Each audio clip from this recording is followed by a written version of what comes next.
Elle montrait aucune faiblesse et en fait elle s'énervait contre les personnes. Enfin, elle se laissait vraiment pas faire. Enfin, elle était là pour se défendre. Et en fait, ce qui se passait, c'est qu'en cours, des fois, elle intervenait, elle entendait des gens rigoler, elle leur disait leur cas de vérité. Un jour, elle s'est levée en cours et elle s'est énervée contre un des garçons et la prof en fait s'est énervée contre Mélina. Donc ça s'est un peu retourné contre elle parce que voilà, elle s'est juste défendue en fait et malheureusement c'est elle qui a été punie. J'ai toujours été la plus grande de ma classe, même avec les garçons. Au collège, je passais pas inaperçue, autant avec les profs qu'avec les autres élèves.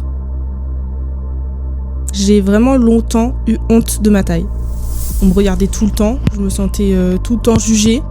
J'avais l'impression qu'on attendait toujours plus de moi. Par exemple, s'il y avait un bruit en classe, on se tournait souvent vers moi parce que j'étais plus remarquable que les autres. C'était comme si ma taille, elle devait dire qui j'étais, comme si j'étais différente. Et ça m'a vraiment fait perdre toute confiance en moi. Je rêvais d'être invisible.